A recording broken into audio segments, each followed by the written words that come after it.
If you're like many of us these days, whether you're selling for yourself or selling for other people, you're making a lot of meetings via Zoom. I mean, it's just the way it is. The world that we live in with this pandemic going on still. But understanding that you're still making a lot of connection with people via Zoom, are you really connecting with people? Or are you just having a conversation? Or are you just jumping on a video call? How do you go about making deep connection with your prospects virtually? What should you do? On today's episode, my friend Steve Herz is going to talk all about that. And he's going to talk about his book. Yes, don't take yes for an answer. He's going to give us some great insights on how we can be more authentic and to make sure that we have those deep, meaningful connections. You're going to love this episode. It is good stuff.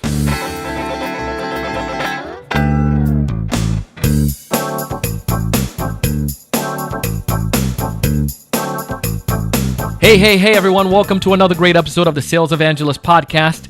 I'm your host, Donald Kelly, the Sales Evangelist, and I'm so excited for another great episode. I'm so excited to be here with you today. And on this episode, we're going to talk to our friend Steve Herz. As I mentioned in the teaser, we're going to talk about making deep connection, and we're going to talk about his book. If you're watching us for the first time on TSE TV, I want you to go ahead and hit subscribe, and also make sure you go ahead and hit that chime so you get notified whenever we produce a great episode. We always like to share value, and especially right now as we're going through this pandemic, we're going to really just try to pick Steve's brain. He wrote this book, and it's really neat. One of the things he talks about is using authority, warmth, and energy to get exceptional results. And those concepts all apply right now as we're trying to make deep, meaningful connections with our prospect.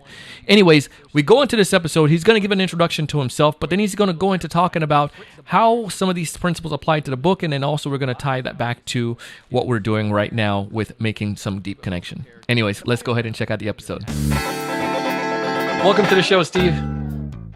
Thanks for having me, Donald. Excited to be here. Of course, man. Of course, I'm looking forward to having you. I'm grateful for the conversation. I kind of chatted a little bit about there in the teaser as we led into this interview. But we're going to talk today about how to virtually forge those deep connections with our prospect. And we know that all of us, no matter where we are, what we're doing, we have those, we're taking more and more conversations virtual right now. But before we dive into all that fun stuff, I want to get a chance to learn a little bit more about you. Why don't you tell us a little bit more about what you do, Steve? Sure. So I am the president of a company called the Montag Group. It's a talent agency specializing representing sportscasters, TV newscasters, weathermen, radio personalities, some podcast hosts, things of that nature, anyone in media.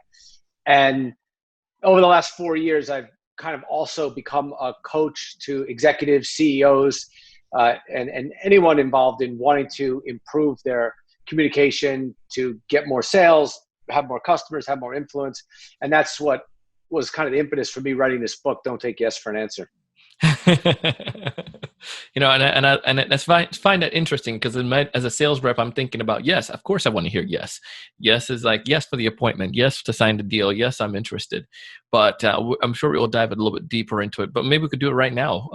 Where did the title come from and how did you come towards that conclusion? There's a story in this, and I want to get that story. Oh yeah, sure. So first of all, I've been mocked now by everybody that knows me. Anytime I'm around anyone now, they say yes to me. They say, no, don't take that. So I'm not, of course, saying don't take yes for an answer in every aspect of your life. If you're looking to do a deal with someone, they say yes, of course, that's a great thing. But what I'm saying is that in your personal development of your own life, wanting to get better as a salesperson, as an executive, as in anything, doctor, lawyer, dentist, you want to make sure that you're improving your craft, whatever your craft is. And if you're surrounding yourself in what I believe is happening to a lot of people is that we're in this echo chamber of yes, because we have this great inflation, we have the participation trophy, we have HR departments in a lot of companies who don't want to fire people. They use all these euphemisms. So the person on the other end of this thinks they're hearing the yes all the time, and they think they're great, but they're really only possibly what I call in the book, getting caught up in the vortex of mediocrity because you're not improving. So that's the context. And the genesis of that comes from something that happened in my life very early in my professional development, which was I was 24 years old in my second year of law school, and I was working for a big law firm in New York City, and it came the end of the summer where you would get an offer.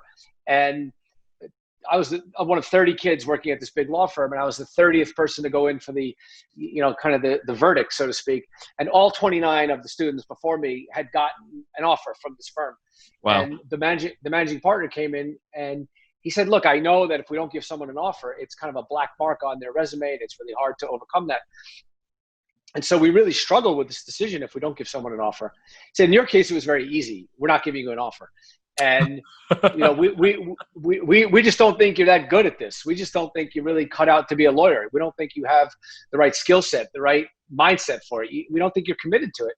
And we think you'd be better off, frankly, coincidentally, as a salesman. And we think you should go into something more sales oriented with people and come back here as a client in 5, 10, or 15 years, go start a business. Wow. And because I knew this guy, his name was Turner Smith, he was such a decent guy and so genuinely, fine a person that I didn't say, oh, what a jerk you are. Like, I'm just going to ignore you, you a-hole.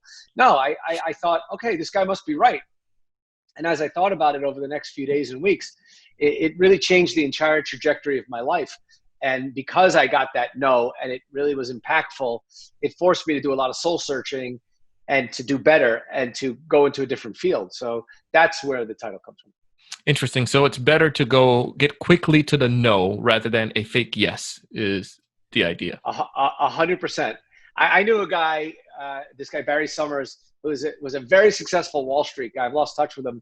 He ended up running the private bank for Chase. And he used to always say, the second best thing to a yes in business is a fast no. So yes. Interesting. So, and I'm going to tie this back to forging our connection, but I want to get it to one more idea as well. But how do we get to that point? Because many people in our society, they might be listening to this, and even you telling me this about the attorney, I still felt like, dang it, man, that's like a kick in the gut. Did you go find a new job as a lawyer somewhere else and became a top ranking lawyer and showed that guy?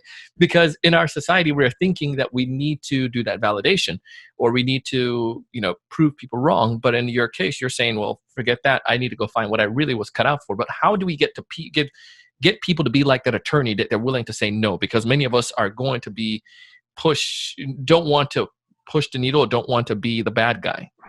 Want to make sense with that? It's actually a great question, and the answer I think is, frankly, in the title of my book, which is my book is not called "Don't Give Yes for an Answer." It's not your job. I mean, luckily Turner Smith was great to me, and he did me this great service, and I'm thankful for it. But it's not his job to do that. He could have just said, you know what, Steve, we had only 29 spots. You were on the wrong end of the stick here, but you're great and you could be a great lawyer and good luck. And we hope you do great in life. And that would have been fine. I never would have known the difference. But what would have ended up happening is I think I would have struggled as a mediocre at best lawyer instead of good in this other field. Yeah. And the thing of it is that it's incumbent on you, the individual who wants to get better, which should be all of us, who shouldn't take yes for an answer. We should be demanding of people around us, hey, come on, what could I be doing better in this podcast as a guest? What is one thing that you would suggest to me, Donald, at the end of this podcast? They would say, Steve, when you do the next one, maybe just do this a little differently or whatever. And then I can get better. And if I could listen to all your podcasts, I might say to you, hey, here's one thing you could be working on, right? And then you have to figure out if you agree with me and double check it with other people that you trust. And I'm not saying take advice from everybody. You should be taking advice from only a select group of people. But to your question, I think once you open yourself up and you show that you're really, truly interested in growing, in learning, and you have that, I think, healthy vulnerability about yourself. Look, because nobody's perfect. I mean, let's not kid ourselves. Nobody's perfect. And if you really want to strive to get better every day at what you do, then you're really opening up the door to the other person to be kind of a mentor in the moment, so to speak, for you and help you get along better in whatever you're doing. And then to your point, I think, which is a great point, you also forge a connection with that person because now you've found some common ground and they've been very generous to you by taking the time to analyze you in a constructive way and give you something that can help you get better. And I think I imagine myself in the sales scenario where usually what happens in most selling situation is the sales rep put on this facade as I am the professional seller and the expert, and the buyer put up their guard as well. And nobody really tells you the real stuff. It's kind of like going on a date where everybody, feel like nobody poop stinks. But then when you start dating, you realize, oh yeah, they do clip their nails and they do poop and they do fart. And it's like, how can we quickly get there? And I think that's where this idea is getting to. If I can get my prospect to the point where they can quickly start authentically having a conversation with me by saying, yeah, Donald, I agree. I understand what you're saying. but we really do have a partnership with the other company. And it's not that your product is any less than theirs. I just have a great relationship with them. And for that reason, I'm not going to switch anytime soon. That's great that I can know that, as opposed to dragging me along and trying to, say, give me some sharpen a pencil. You know what I mean? Yeah, I do. I think you're making great points. And ultimately, I think that to be a great salesman, first and foremost, you have to really truly believe, I think, you could be a successful salesman, which is not the same as a great salesman, right? Yeah. And I think a great salesman is someone who truly serves the needs of another person and also believes and knows in his or her heart of hearts that whatever the cost of what I'm giving you is less than the value that you're receiving, right? So, Yeah. for example, there's a lot of people out there selling insurance, right? But if you know that, God forbid, that your house floods and like I'm the guy selling you the insurance. And by the way, I don't sell insurance, but I'm just giving you this metaphorically. But if I know that you live in Florida and it could flood, and I know that I'm really, really well respected by Chubb and let's say Travelers, and if you have a problem with your house and there's a flood, I know that I'm going to be there for you. I'm going to be 24/7. I'm going to get you that check immediately so you can get into a hotel if you need to. I'm going to get you your house rebuilt. And I really believe that I'm giving you something of much greater value than you're getting. Then even if you don't buy it, somebody else will. And in the long run, that guy will have a flood, or enough people will have a flood. And then the Donald Kellys of the world are going to say to his friends, look, that guy Steve Herz, he was so crazy about selling me flood insurance. It turns out I had a flood and he was amazing. And you should talk to him because you may have a flood. And that's how a great business builds. I think other people become the sales evangelists for your product. Oh, of course. Yeah, by all means. And I totally agree with you 100% on that. And I think it comes back, you have to, that comes back to almost to the full circle to the idea of being authentic. And if I feel that you really are connected to me and you're authentic and you can deliver the value, you've helped other people in my area, of course, I'm going to be willing to preach you to the world. I'm going to tell everybody about you. Right. And to your point earlier, I think about forging that connection, even on Zoom. Look, I think in some ways in this virtual world, we could actually have better connections with people, right? In that, if you're a salesperson, which is what I do in my daily life, and you do too, is that you're normally, before the pandemic, you're going to be on 10, 15, 20, whatever phone calls a day, 30 phone calls. Now you might only be on half that many, but they're going to be Zooms. Yeah. And because Zoom has become the way to connect, if you see someone's face, like I know we're not in front of each other, but we had a few minutes before the show. And I feel like just by making eye contact, virtual eye contact, asking you about your life, you're asking me about me, talking about my parents a little bit, there's like a much deeper connection you can develop with someone than you could just on a telephone.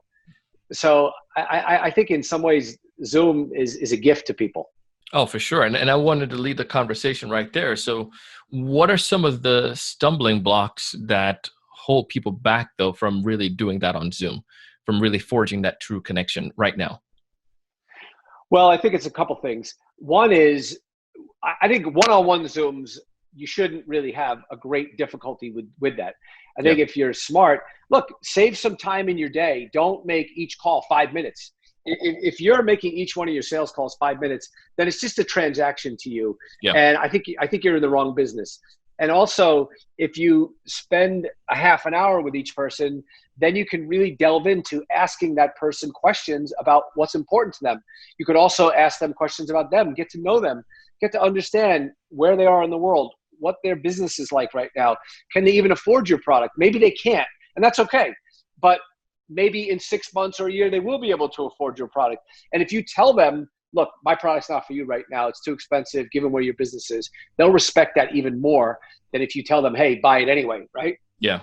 And so I just think if you spend the time, get to know people, and really be invested in learning about what their interests are and what their needs are, hopefully enough of those people will have a need for what you're offering them.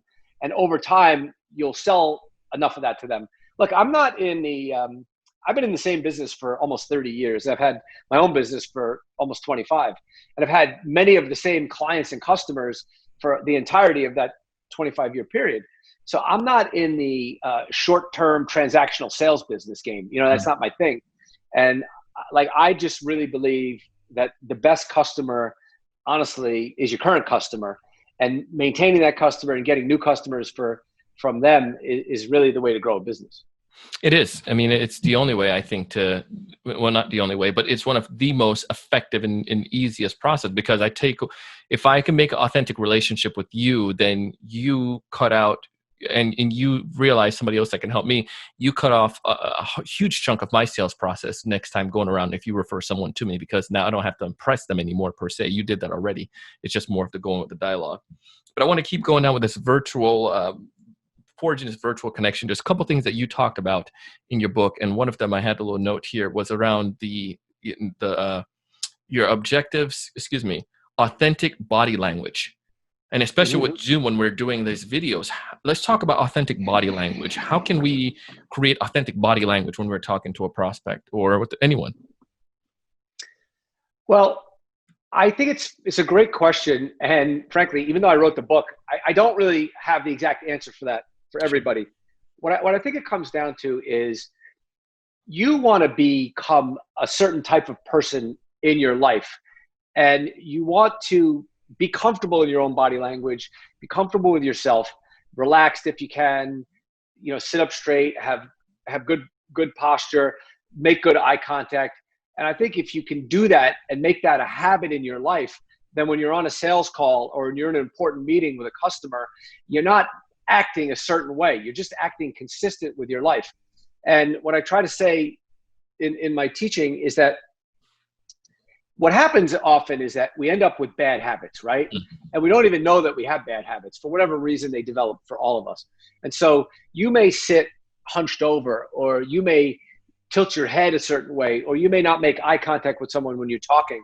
And I think you can correct that in your life with your girlfriend, with your wife, with your husband, with your mom, your dad, your friend, whatever, and use the other 23 hours in the day or whatever the time you have to really practice those communication habits. And then you'll have good body language.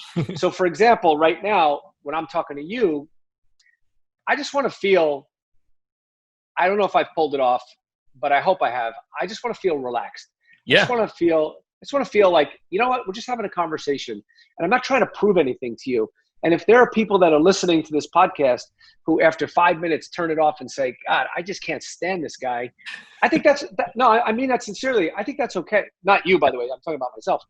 I think that's okay. Like, that may not be for everybody, but if there's a few people out there that say, wow, this really resonates with me, that's great. Yeah. I'm not trying to win over everybody. You know what I mean? I'm just trying to offer something, and hopefully somebody will want it. And it goes back to something I did say in the book, and it may be something you think is funny, because there's this great scene in Glenn Ross with Alec Baldwin where he says, A always, B, B, C closing, A, B, C. And I've kind of rejected that. I think it should be A always, B, B, C connecting. I think if you connect with someone, then of course, if I connect with you and I trust you, if I need what you have to offer, I'm of course going to get it from you. Where else would I go? Yeah. Because I think the idea again of connecting with somebody, it's not so much as I'm trying to get something from you. If you make the genuine connection, naturally you're going to discover the challenges, and you're going to discover opportunities where you can help. But if you're just trying to close, then it's something in it for you rather than something in it for them as well. Bingo.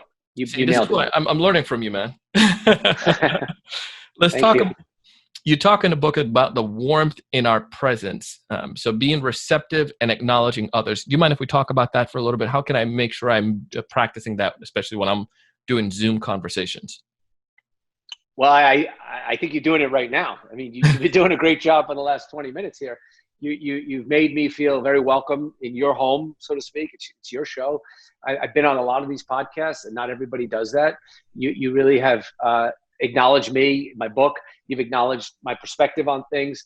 And I think if for your listeners, take a page from you, just the way that you. And look, you may not recognize it in yourself, because it's just, hopefully it's just a good habit that you have. But I think that if you just enter every conversation and every relationship with this perspective of, hey, look, what is the other person's perspective? What do they want out of this? What is their point of view, and how can I frame the conversation in a way to make it about them, you're going to get everything you want. If you solve someone else's problem or you understand their problem, they're much more likely to want to be in a relationship with you. I'll give you a good example of this, right? Sure. So one of the guys that I interviewed in the book is this guy named Jeff Fag, who was a very successful guy in Citibank, ran this whole division, built almost a couple $1 billion business there. And he's very heavy, right? And he was told that he would never be in management because he just didn't look the part. And he slowly but surely becomes very successful there and ends up getting more and more responsibility to the point where he's running this business.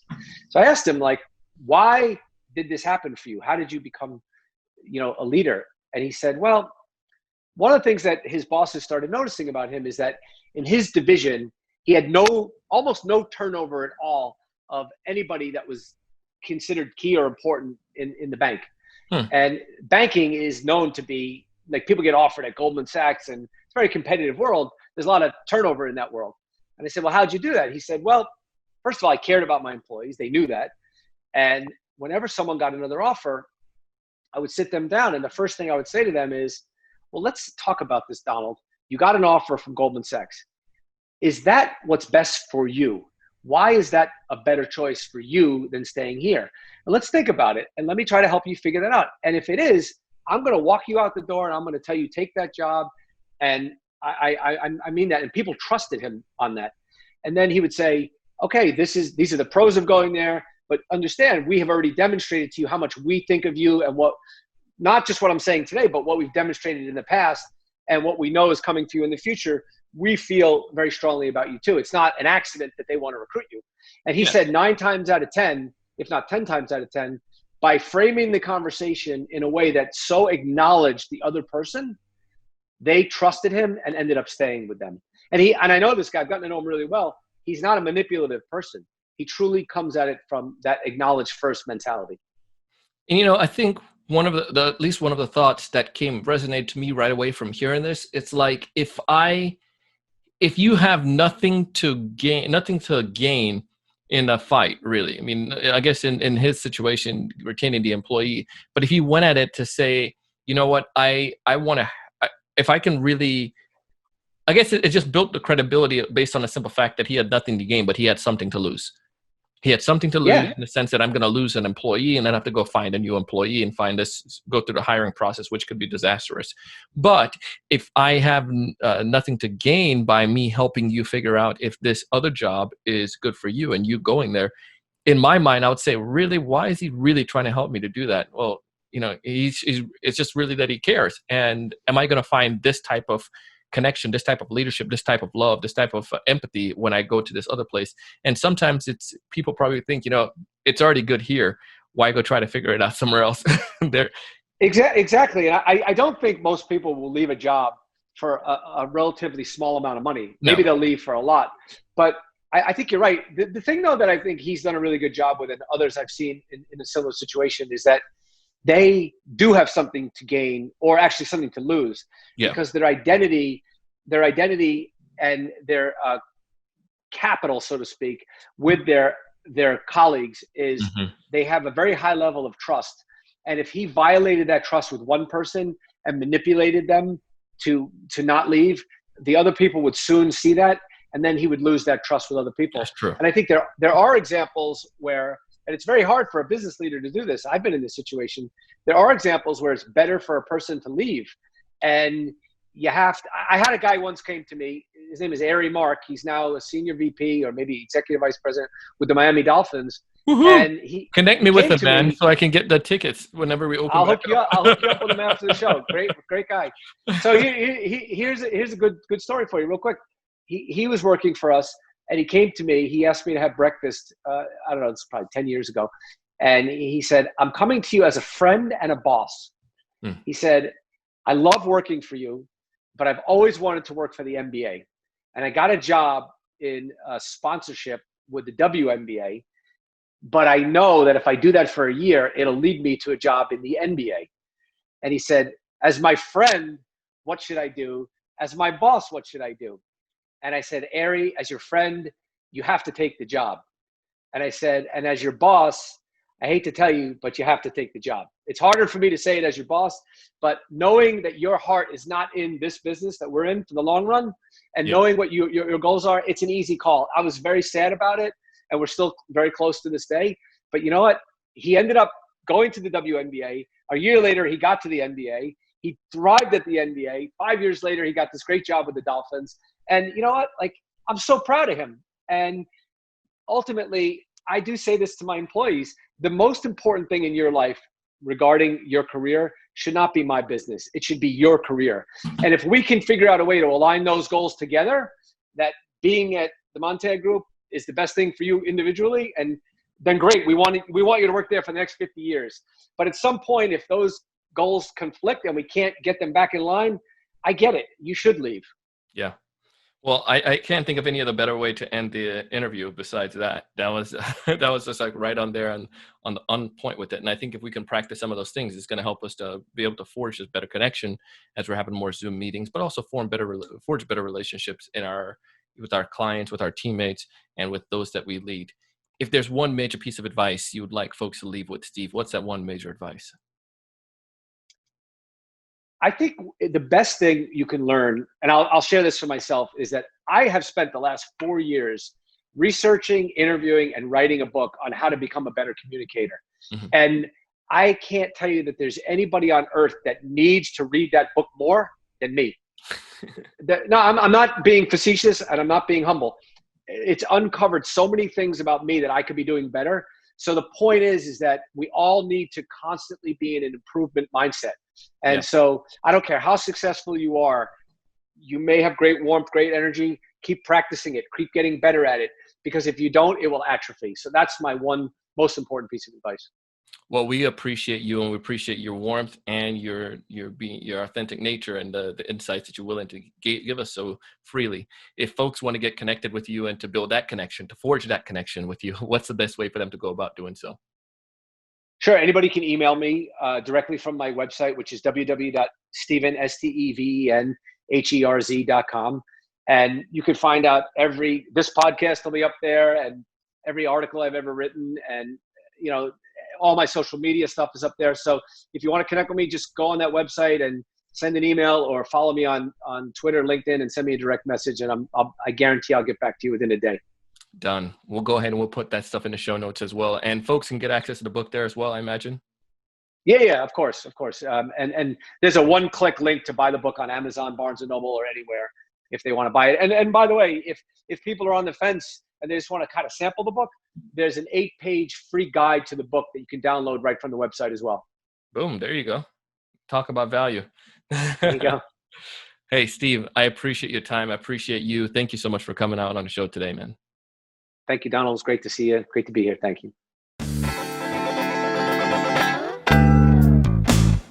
Listen, that was my great friend Steve Herz, and if you'd like to connect with him and learn more about him and some of the great things that he's doing, just scroll down. You're watching this on TSE TV here on YouTube. Scroll down, you'll see the links. It'll go back to him. And also, my team do a very detailed, diligent effort in each of our episodes to make sure you have great show notes. So I would love for you to go back to the show notes, see some of the things that we took down. You don't have to worry about writing all this stuff down, but just go back to our website. We have all the links down below as well. If you haven't done so already, check out my friends at Crumble. Their name will pop up at the bottom of the screen, but go ahead and check out Crumble. It's an easy-to-use CRM that's super simple. And also, did I mention it's free to start off with? Yeah, it's a great tool. Try Crumble yourself. Go to crmble.com/TSE. Again, CRM, you like that play on words, huh? BLE.com/TSE. I share stuff like this because I want to help you. I want you to succeed. I want you to find more of those ideal customers, people who are ready to buy.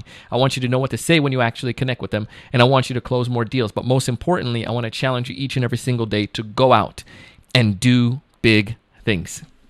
Check out Steve's book as well. Thanks for watching, guys.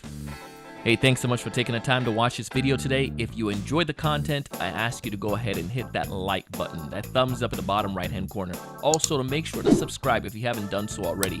This way, we'll keep you up to date with all the latest sales strategies, latest tools, and things that are going to help you to not only find more prospects, but to close more deals. Thanks so much.